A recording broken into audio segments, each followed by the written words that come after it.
जय श्री कृष्ण। राधे कृष्ण। ओम नमो भगवते वासुदेवाय। काल यवन का नाश तो करना था, किंतु श्री कृष्ण उसे स्वयं मार नहीं सकते थे। काल यवन को ब्रह्मा जी ने वर दिया था कि यदुवंश का कोई भी व्यक्ति उसे मार नहीं पाएगा। काल यवन ने जब श्री कृष्ण का पीछा किया तो वे भागते छिपते प्रवर्षण पर्वत की उस गुफा में जा पहुंचे जहां राजा मुचुकुंद तपश्चर्या करते थे। काल यवन ने गुस्से से मुचुकुंद को ठोकर मारी। मुचुकुंद की आंखें खुली और उनकी एक दृष्टि काल यवन पर पड़ते ही वह जलकर भस्म हो गया। परमात्मा के ध्यान में लगे हुए व्यक्ति को काल मार नहीं सकता। उसके सामने तो उल्टे काल स्वयं मर जाता है।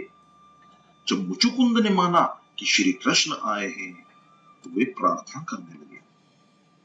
जीव को मनुष्य की देह मिली है, किंतु विषय आसक्त होने के कारण वह भगवान के चरणारविंद की सेवा करता ही नहीं है। मनुष्य कितना प्रमादी है। जीव की स्थिति तो सर्प के मुंह में फंसे हुए मेंढक सी है। सर्प के मुंह में फंसा हुआ मेंढक अपनी मृत्यु की तो सोचता नहीं, उल्टे यदि कोई जंतु निकट आया तो उसे निगल जाने के लिए जीभ लंबी करता है। मनुष्य भी काल के मुंह में फंसा है, फिर भी उसकी विषय आसक्ति मिटती नहीं है। 50 वर्ष की वय पूरी होते ही समझ लो कि तुम काल के मुंह में आधे तो जा चुके हो। काल तो हमेशा सावधान ही करता रहता है, जीव ही असावधान रहता है। सत्संग के बिना ज्ञान प्राप्त नहीं होता। मुचुकुंद प्रार्थना कर रहे हैं, नाथ कृपा कीजिए कि मेरा मन सांसारिक जड़ पदार्थों की ओर न जाए, मुझे अनन्य भक्ति दीजिए। भगवान कहते हैं, मुचुकुंद इस जन्म में तो तुझे अनन्य भक्ति नहीं मिल पाई। तू युवा अवस्था में बड़ा कामी और विलासी था। जो काम के हाथ पिटता है उसे काल के हाथों भी पिटना पड़ता है। तुझे एक और जन्म लेना पड़ेगा। तेरा वह जन्म ब्राह्मण योनि में होगा और उस जन्म में तुझे अनन्य भक्ति प्राप्त होगी।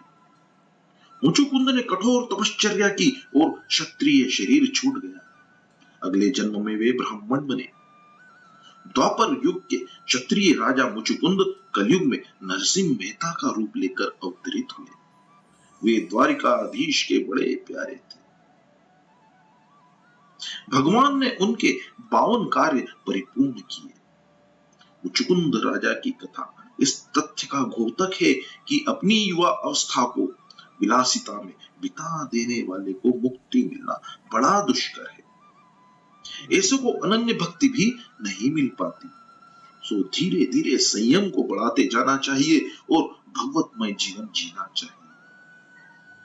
प्रभु से अनन्य भक्ति की मांग करो। जवानी में भी सतत ईश्वर स्मरण करो। युवा अवस्था भी प्रभु भजन में बिताओ। ऐसा करने पर ही जीवन में अनन्य भक्ति प्राप्त होगी। मात्र वृद्धा अवस्था में ईश्वर की सेवा स्मरण भजन करने से तो अगला जन्म ही सुधर पाएगा, वर्तमान जन्म नहीं।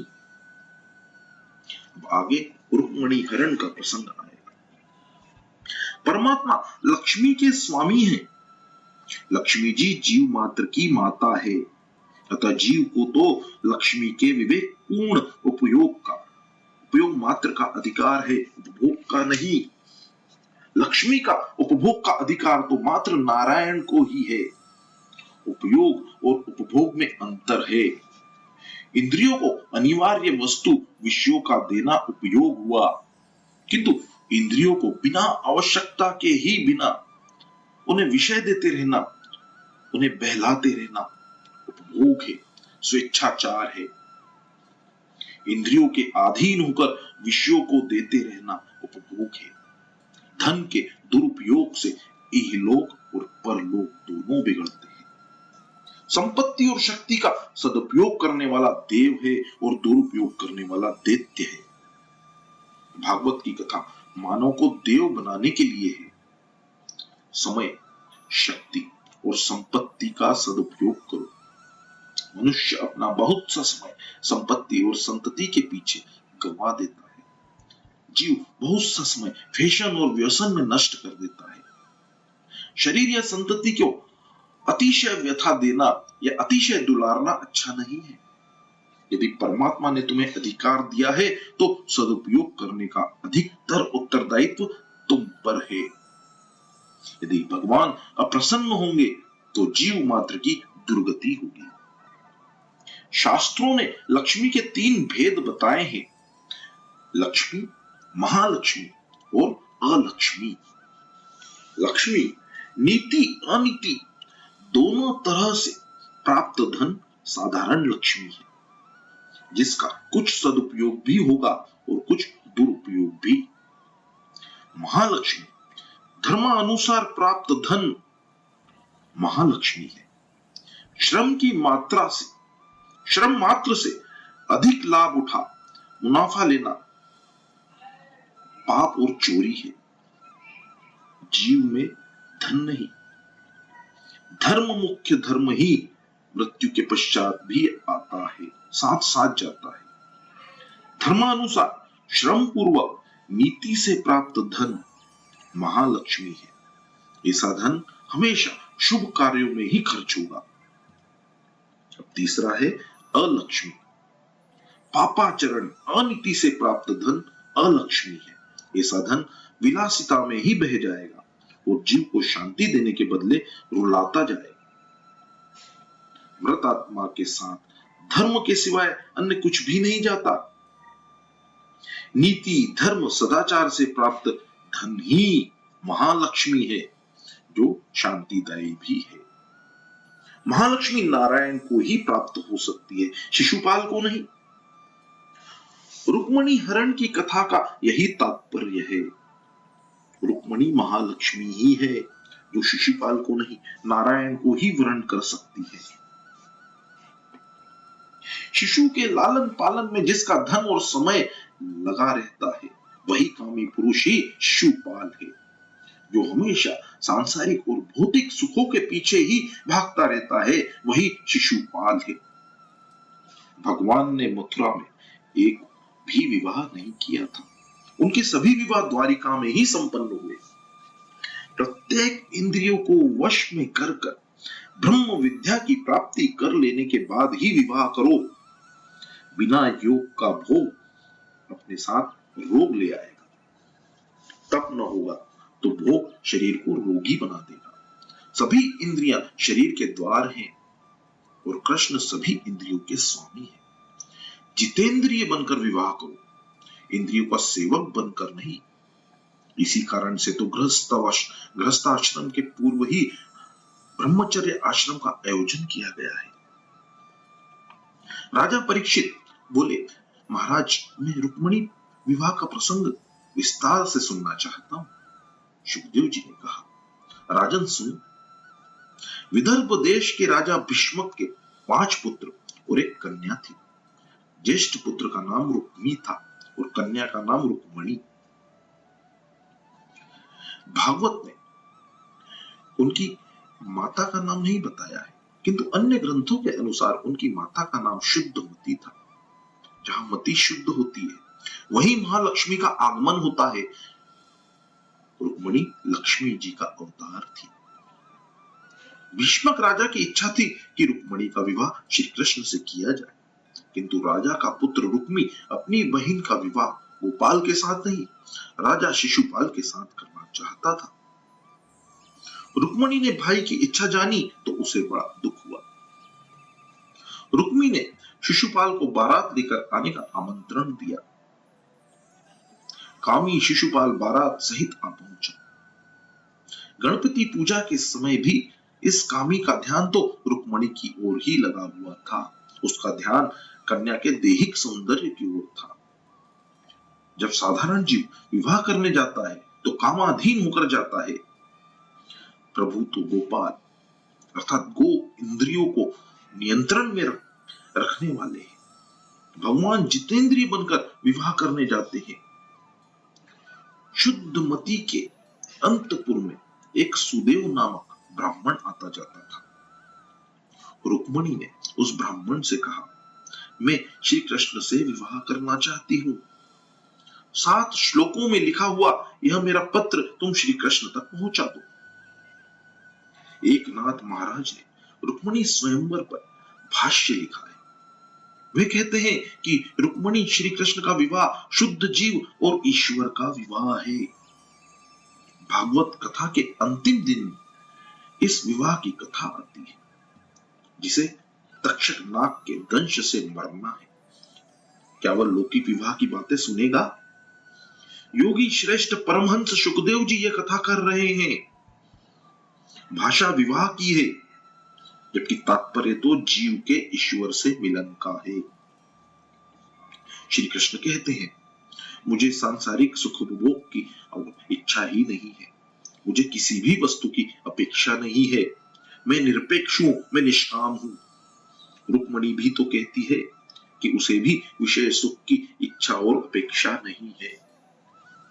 रुक्मिणी जी ने अपने पत्र में लिखा था कि वह निष्काम है और उसके मन में कोई विकार वासना नहीं है। सामान्य कन्या ऐसी बातें कैसे कह पाएगी? श्री कृष्ण और रुक्मिणी दोनों निष्काम है, निर्विकार है, अर्थात यह प्रसंग लौकिक विवाह का नहीं, आध्यात्मिक मिलन का है। और लौकिक सिद्धांत को समझाने के लिए लौकिक शब्दावली का प्रयोग किया गया है। भागवत के श्लोक यही अर्थ बताते हैं। लग्न के पूर्व भी रुक्मिणी ने निर्विकारिता की बात कही थी। लग्न के पश्चात भगवान उससे कहते हैं, मुझे स्त्री की और वंश वृद्धि की इच्छा नहीं है। क्या कोई साधारण पुरुष विवाह के बाद ऐसी बातें करेगा? जो व्यक्ति ईश्वर के साथ विवाह करना चाहता है, उसे उसके रिश्तेदार बहुत सताते हैं। रुक्मिणी भी अपनी बहन का विवाह भगवान के साथ होने के विरुद्ध था, किंतु यदि जीव सद्गुरु की शरण ले तो बेड़ा पार हो जाता है। रुक्मिणी ने भी सुदेव ब्राह्मण की सहायता ली थी। जो ईश्वर से मिलना चाहता है, उसे अपना जीवन सादा रखना चाहिए। राजकन्या होते हुए भी रुक्मिणी जी पार्वती जी के दर्शन के लिए पैदल ही गई। सुखदेव जी ये कथा कह रहे हैं परीक्षित कि इस अलौकिक विवाह कथा में तन्मयता ही बताती है कि यह विवाह साधारण मनुष्यों का नहीं था। यदि रुक्मिणी लौकिक सुख चाहती होती तो वहां उपस्थित अन्य किसी भी राजा के साथ ब्याह कर सकती थी, किंतु उसने बड़े विवेक से श्री कृष्ण का वर्ण किया। जीव जब ईश्वर के साथ विवाहित होता है तब कृतार्थ होता है। रुक्मिणी श्री कृष्ण का विवाह जीव और ईश्वर का मिलन है, जो सुदेव जैसे सद्गुरु की कृपा से हुआ है। रुक्मिणी जी भगवान की आध्या शक्ति है। संत ही ब्रह्म संबंध करा सकता है। किसी सुयोग्य सद्गुरु की मध्यस्थता के बिना जीव ईश्वर से मिल नहीं पाता। रुक्मिणी जी का पत्र लेकर सुदेव द्वारिका आया। भोजन आदि से निवृत्त होकर द्वारिकानाथ ने सुदेव से कुशल मंगल पूछा। आपके दर्शन से मैं कृतार्थ हुआ, क्या सेवा करूं मैं आपकी? सुदेव ने भगवान को रुक्मिणी का पत्र दिया और कहा, प्रभु, यह रुक्मिणी एक सुपात्र कन्या है। वह सुंदरी तो है ही, सद्गुणी, चतुरा और सुशीला भी है। इसके साथ ही यदि आपका विवाह होगा तो आपका जीवन सुख और शांति से बीतेगा। श्री कृष्ण ने रुक्मिणी का पत्र पढ़ा। अक्षर और भाषा से ही मनुष्य की परीक्षा हो जाती है। पत्र चाहे विस्तृत न हो, भावार्थ तो पूरा पूरा होना चाहिए। रुक्मिणी जी ने भी उस छोटे से पत्र में मात्र 7 श्लोकों में मानो गागर में सागर भर दिया था। दोनों का सप्तदशी संबंध शीघ्र ही जुड़ जाना चाहिए, ऐसा सूचित करने के लिए ही 7 श्लोक लिखे। 6 श्लोकों में रुक्मिणी जी ने श्री कृष्ण के 6 सद्गुणों का वर्णन किया। उन श्लोकों में ऐश्वर्य, यश, श्री, ज्ञान और वैराग्य कूट कूट कर भरा है। जीव यदि दीन बनकर भगवान की शरण में जाता है तो वे उसकी उपेक्षा नहीं करते, वे उसे अपना लेते हैं। जीव का धर्म भी शरण गति लेना है। पत्र में श्री कृष्ण को सुंदर सा संबोधन दिया गया। यह जगत नहीं, जगत का सृजनहार सुंदर है। संसार में जो कुछ सुंदरता है वह श्री कृष्ण के सौंदर्य का अंश मात्र है। संसार कार्य है और कृष्ण कारण। सौंदर्य की कल्पना में से विकार का भी जन्म हो सकता है।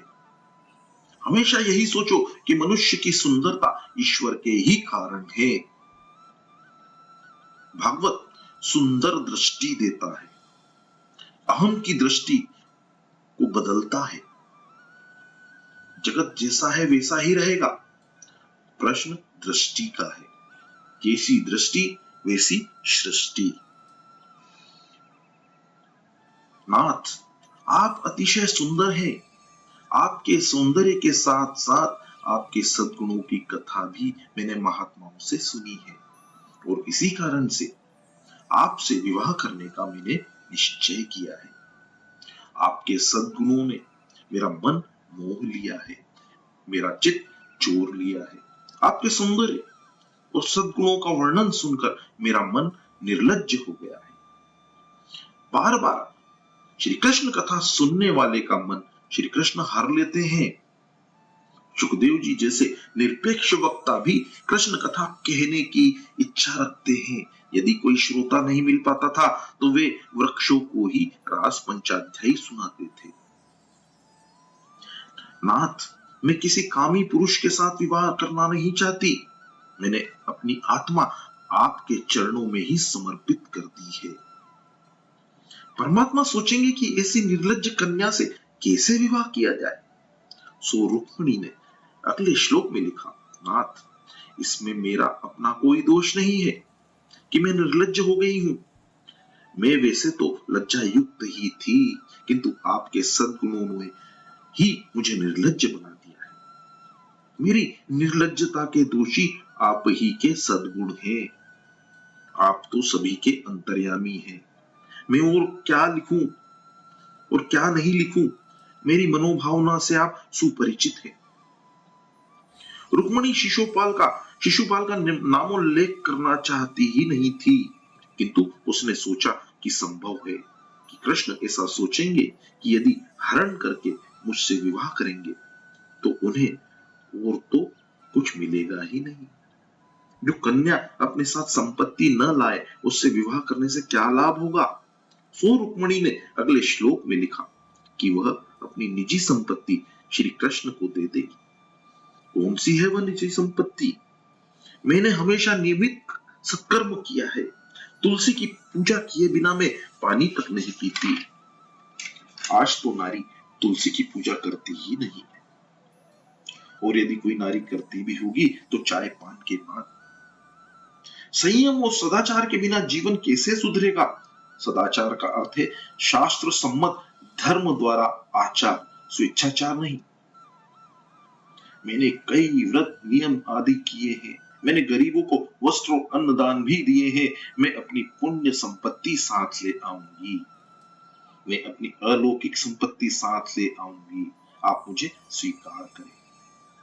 पतिव्रता, पुण्यशाली नारी का पति कभी दुखी नहीं होता, सुखी ही होता है। अपनी संपत्ति की चर्चा करने के बाद रुक्मिणी ने स्वयं को प्राप्त करने का उपाय भी बताया। मैं प्रतिदिन पार्वती की पूजा करने के लिए मंदिर जाती हूँ। आप मुझे वहां से हर लेना। मुझे विश्वास है कि आप इस दासी को स्वीकार नहीं करेंगे तो मैं आपको प्राप्त करने के लिए हजारों जन्म लेती रहूंगी। मैं आप निष्काम प्रभु से ही विवाह करूंगी, अन्य किसी भी पुरुष के साथ नहीं। जय श्री कृष्ण। राधे कृष्ण। ओम नमो भगवते वासुदेव।